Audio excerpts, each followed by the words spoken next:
तो फिल्म की शुरुआत होती है जेवियर को दिखाते हुए। जेवियर के पास लग्जरी घर है, गाड़ी है, जिससे बज़ाहिर तो वो बहुत अमीर दिखता है, लेकिन काफी अरसे से उसके पास कोई जॉब नहीं। इसी वजह से उसके घर के हालात बहुत ज्यादा खराब हैं। जेवियर ने बहुत सारे जॉब्स इंटरव्यू दिए, लेकिन किसी एक में भी सिलेक्ट ना हो पाया। और एक शाम उदास जब वो घर लौटा तो उसकी वाइफ ने उसे मशवरा दिया कि तुम अपना ये लग्जरी घर और गाड़ी सेल कर दो। ना चाहते हुए भी जेवियर को ये बात माननी पड़ती है। उसने अपनी हाउस हेल्पर को भी निकाल दिया था और अपनी जॉब जाने की वजह से वो बहुत ज्यादा उदास थी। उसे जेवियर के ऊपर डुप्लीकेट चाबियां फेंकी और यहाँ से चली गई। जेवियर अब एक छोटे अपार्टमेंट में शिफ्ट हो चुका था। उसने एक शॉर्ट कोर्स भी ज्वाइन कर लिया ताकि उसकी प्रोफाइल बेहतर हो सके और जॉब के मौके उसे ज्यादा मिल सके।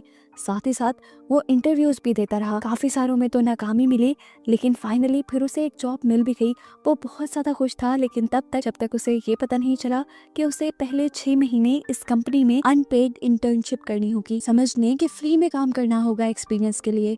जेवियर इस टाइम बहुत ज्यादा उदास हो चुका था। वो इस जॉब से भी इनकार करके चला आता है। जाते हुए उसे अपनी कार में से वो चाबी मिलती है जो उसकी हेल्पर उसके मुंह पर फेंक कर गई थी। उसने वो कीज उठाई और अपने पुराने घर की तरफ मुड़ गया। काफी देर वो बाहर खड़ा रहा और जब उसने देखा कि घर में रहने वाले नए लोग यहाँ से जा चुके हैं तो वो सबसे छुपते हुए उसी घर में घुस गया। जेवियर इस घर में नए ओनर की पिक्चर देखता है। इस घर से दिखने वाला प्यारा व्यू देखता है जो उसकी हमेशा से याद था और काफी देर यहाँ स्पेंड करता है, जिससे उसे काफी बेहतर फील होने लगा और फिर वो घर चला गया। अगले दिन दोबारा वो आया। आज तो वो इस घर की तलाशी भी लेने लगा था। उसे घर में बहुत सारे डॉक्यूमेंट्स और एक रेड कलर का टोकन मिला। ये टोकन एक रिहैब सेंटर का था। वहाँ कौन और क्यों जाता था, जेवियर ये जानने के लिए उनका कंप्यूटर ऑन कर लेता है। उनके कंप्यूटर से जेवियर को उनके बारे में बहुत सारी इंफॉर्मेशन मिलती है, जैसा कि 1 साल पहले इस फैमिली का एक्सीडेंट हुआ था क्योंकि इस घर का ओनर ड्रंक था, इसलिए 1 साल के लिए उसका ड्राइविंग लाइसेंस भी कैंसिल कर दिया गया था। यहाँ पर उसे ओनर के पूरे दिन का शेड्यूल भी पता चल जाता है और जेवियर ये भी जान जाता है कि नया ओनर अगले दिन 3 बजे अपने रिहैब जाने वाला था। अगले दिन जेवियर भी उस रिहैब सेंटर पहुंच जाता है जहां सब लोग नशे की लत छोड़ने के लिए जाते हैं। यहाँ पर वो ओनर भी आया हुआ था। जेवियर को यहाँ पहली मर्तबा देखकर उससे भी यहाँ के लोग सवाल करने लगे, तो जेवियर ने अपनी कहानी बनाना शुरू की। उसने बताया कि वो अल्कोहलिक है, यानी बहुत ज्यादा शराब पीता है, जिसकी वजह से उसकी वाइफ और बेटी यानी उसकी फैमिली भी उससे काफी दूर हो गई है। उसकी कहानी बहुत ज्यादा उसके घर के नए ऑनर से मैच कर रही थी, इसलिए फौरन उसने जेवियर को नोटिस करना शुरू कर दिया और यही तो असल में जेवियर का प्लान था। जल्द ही इन दोनों में बातचीत होकर अच्छी दोस्ती बन जाती है। इस लड़के का नाम हमें टॉमस पता चलता है। अगले दिन जेवियर दोबारा टॉमस के घर जाता है, उसका कंप्यूटर ऑन करता है और उसके शेड्यूल में बहुत सारे चेंजेस कर देता है। अब क्योंकि ये शेड्यूल उसके मोबाइल से भी इंटरलिंक था तो उसके मोबाइल वाला शेड्यूल भी चेंज हो गया। टॉमस का कैलेंडर चेंज होने की वजह से वो अपनी बेटी को स्कूल से लेने बहुत लेट पहुंचता है और ऐसे उसकी वाइफ और बेटी यानी उसकी फैमिली उससे बहुत नाराज होती है। इस दिन की वजह से टॉमस बहुत ज्यादा उदास हो चुका था। वो बहुत ज्यादा एफर्ट कर रहा था अपनी फैमिली को ठीक करने की। अगले दिन भी वो रिहैब क्लासेस में जाता है और यहाँ पर दोबारा उसकी मुलाकात जेवियर से होती है। ग्रुप डिस्कशन के बाद ये लोग दोबारा कॉफी शॉप में आ जाते हैं जहाँ पर टॉमस जेवियर से काफी सारी बातें शेयर करता है अपनी फैमिली के बारे में और अपनी फैमिली की पिक्चर भी दिखाता है और जेवियर को भी कहता है कि तुम भी अपनी फैमिली की पिक्चर दिखाओ।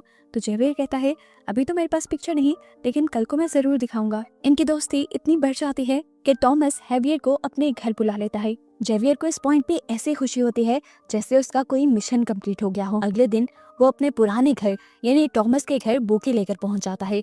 यहाँ पर अब उसे अपना पुराना माली मिल जाता है जो उसे पूछता है आप किससे मिलने आए हैं। वो नहीं चाहता था कि किसी को पता चले वो टॉमस से मिलता है, इसलिए उसने कहा अभी भी मेरे कुछ डॉक्यूमेंट्स मेरे पुराने एड्रेस पे आते हैं, मैं बस वही पिक करने आया हूँ। खैर अब वो घर के अंदर आ जाता है। टॉमस उसका अच्छा वेलकम करता है और अभी तक टॉमस की बात नहीं जानता कि पहले ये घर जेवियर का ही हुआ करता था। जेवियर इन लोगों के साथ काफी बातें करता है, डिनर करता है और चला जाता है। अगले दिन टॉमस जब ऑफिस के लिए निकल रहा था तो उसके माली ने आकर उसे पूछा क्या कल यहाँ के पुराने ओनर अपने कुछ बिल्स लेने के लिए आए थे। टॉमस ने कहा नहीं, ऐसा तो कुछ नहीं हुआ। अब माली तो टॉमस से सॉरी करके साइड पे हो जाता है, लेकिन वो समझ गया था कि जरूर जेवियर के माइंड में कुछ चल रहा है। वो कल टॉमस से ही मिलने आया था, लेकिन वो इस बारे में शायद किसी को बताना नहीं चाह रहा। इसी दिन दिखाया जाता है कि जेवियर अपनी कार का जानबूझकर एक्सीडेंट कर देता है और फिर जल्दी से कॉल करके टॉमस को अपनी मदद के लिए बुलाता है। इस टाइम जेवियर के हाथ में एक शराब की बोतल थी जिसे देखकर टॉमस को लगा कि उसने ड्रंक होकर ये एक्सीडेंट किया है। जब टॉमस ने जेवियर के हाथ से वो बोतल ली तो कुछ कतरे टॉमस के ऊपर भी गिर गए। टॉमस उसे समझाने लगा, रिहैब ज्वाइन करने के बावजूद भी तुम अगर ये काम करते हो तो बिल्कुल अच्छा नहीं, ऐसे तुम्हारी लत नहीं जाएगी। देखो मैं तुम्हें समझाता हूँ, मुझे पीनट से एलर्जी है, अगर मैं एक भी दाना खा लूँ तो मर जाऊंगा।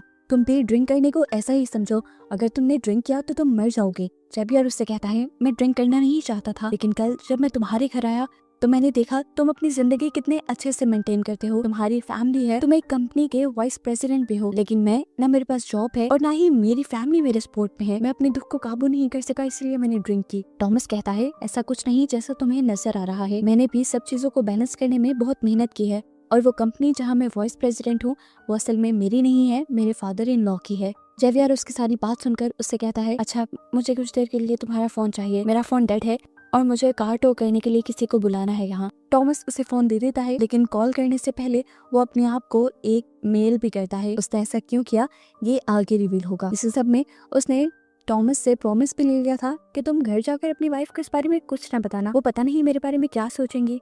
टॉमस ने उसकी ये भी बात मान ली। अब वो जब घर गया तो उसकी वाइफ को उसके कपड़ों से अल्कोहल की स्मेल आ गई। वो भड़क गई, उसे लगा कि टॉमस सीरियस नहीं है उनकी फैमिली को लेकर।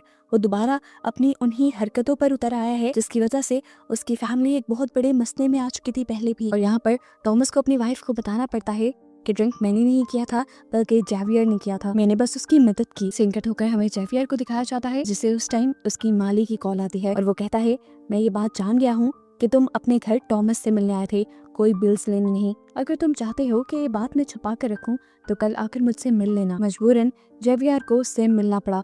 माली ने उसे कहा, मैं जानता हूँ टॉमस को लेकर तुम्हारे इरादे अच्छे नहीं, अगर तुम चाहते हो कि मैं तुम्हारे बारे में पुलिस को ना बताऊं तो तुम मेरे लिए भी काम करो, तुम टॉमस की बेटी के कपड़े मुझे ला कर देना।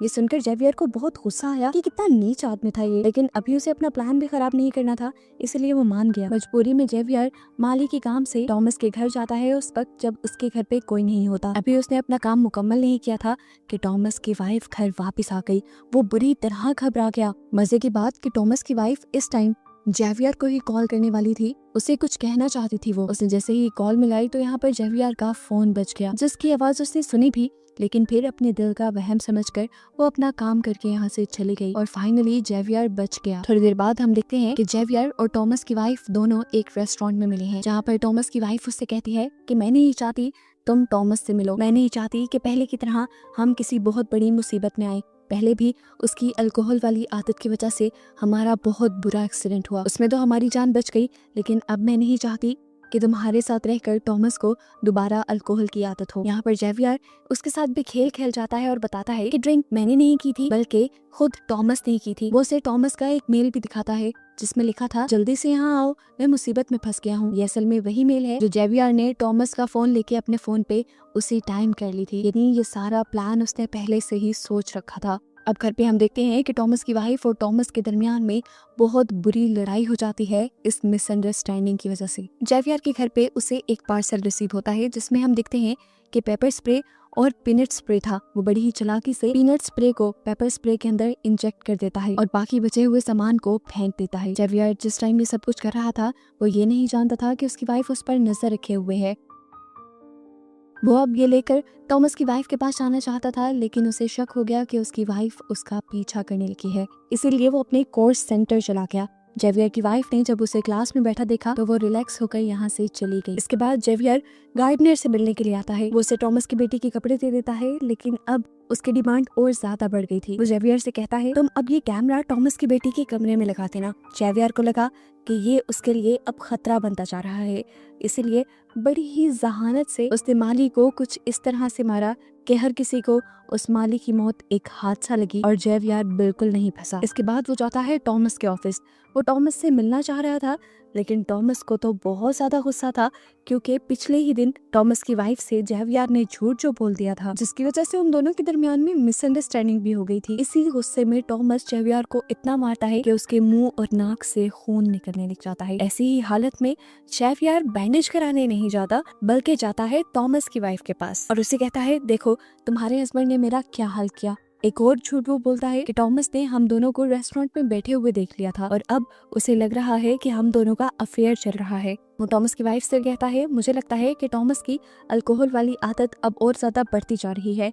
नशे और गुस्से में कहीं वो आपको नुकसान ना पहुंचा दे, इसलिए मेरे पास ये पेपर स्प्रे है, इसे आप रख लें। ये वही पेपर स्प्रे था जिसके अंदर वो पीनट सोल्यूशन डाल चुका था। ये देने के बाद वो अपने घर आ जाता है और अपनी वाइफ से कहता है मुझे कुछ अर्जेंट काम आ गया है, मैं कुछ दिन के लिए शहर से बाहर जा रहा हूँ। हालांकि उसकी वाइफ उससे पूछते रह गई कि कहाँ जा रही है वो, लेकिन वो जल्दी से चला गया। इसके बाद उसने टॉमस की वाइफ को कॉल की और बोला मैं जानता हूँ कि आपकी बेटी और आप जिमनास्ट के बहुत बड़े फैन हैं, मैं एक मशहूर जिमनास्ट से आप लोगों को मिलवा सकता हूँ। ये सुनकर तो टॉमस की वाइफ बहुत ज्यादा खुश हो गई और टॉमस के साथ चलने के लिए तैयार हो गई। ये लोग जिमनास्ट के साथ एक पिक्चर पे क्लिक करते हैं इस तरह जिस तरह ये एक फैमिली हो, और जेवियर जानबूझकर ये पिक्चर टॉमस को सेंड कर देता है। इस पिक्चर को देखकर वो टूट गया, दुख ने उसे कहीं का ना छोड़ा और कई महीनों के बाद आज उसने दोबारा ड्रिंक कर ली। बस यही तो जेवियर चाहता था, वो उसकी वाइफ को यकीन दिलवाना चाहता था कि वो अब भी ड्रिंक करता है, और ये सब करके उसने टॉमस को मजबूर किया कि वो ड्रिंक करे, और ऐसे उसकी वाइफ को यकीन हो गया कि उसके हस्बैंड ने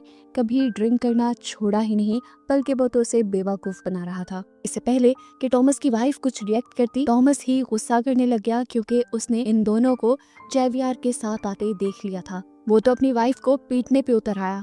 टॉमस की वाइफ को अपने आप को बचाने का और कोई रास्ता नहीं मिला। उसे याद आया जेवियर का दिया हुआ वो पेपर स्प्रे, जिसे उसने आगे बढ़कर दराज से निकाल लिया और जल्दी से टॉमस के ऊपर स्प्रे कर दिया। अब क्योंकि इसके अंदर पीनट सोल्यूशन था तो फौरन टॉमस को एलर्जी हो गई और उसका सांस उखड़ने लगा। टॉमस की वाइफ को लगता है कि वो मर गया। घबराहट में वो जेवियर को कॉल करती है और जल्दी से उसे अपने घर बुलाती है।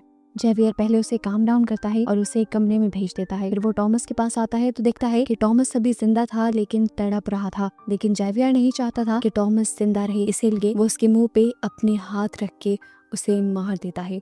वो पहले से ही ग्लव्स पहने हुए था, मतलब वो टॉमस को मारने के ही इरादे से आया था, और फिर टॉमस आखिर मर जाता है। अब सीन यहीं से कट होकर हमें कई माह बाद का सीन दिखाया जाता है। हमें पता चलता है कि जिस कंपनी का वाइस प्रेसिडेंट पहले टॉमस था, अब उसी कंपनी में वही पोस्ट जेवियर ले चुका है, क्योंकि उसने टॉमस की वाइफ से शादी कर ली थी। टॉमस को मारकर उसने टॉमस की जगह, घर, सब कुछ ले लिया, यहाँ तक कि उसकी फैमिली भी, और अपनी लाइफ सेट कर ली। हम देखते हैं कि यहाँ पर जेवियर से उसकी वाइफ मिलने के लिए आती है, जिसे अब वो डाइवोर्स दे चुका था। वो उसे कहती है मैं जानती हूँ कि टॉमस को तुमने ही मारा है, क्योंकि तुमने पेपर स्प्रे में जब वो पीनट सोल्यूशन मिलाया था तो मैंने तुम्हें देख लिया था। मैं चाहूँ तो अभी भी जाकर पुलिस को ये बयान दे सकती हूँ। उसकी ब्लैकमेलिंग में जेवियर नहीं आता और उससे कहता है तुम जो चाहो कर लो, अगर तुम चाहती हो अपने बेटे का ब्राइट फ्यूचर तो तुम ऐसा नहीं करोगी, क्योंकि मैं तुम्हें पैसा देना बंद कर दूंगा, और अगर इस सब के बावजूद तुम अपना शौक पूरा करना चाहो तो कर लो। अब मुझे कोई डर नहीं, मेरे पास बहुत पैसा है, मैं कोई भी बड़े से बड़ा लॉयर करके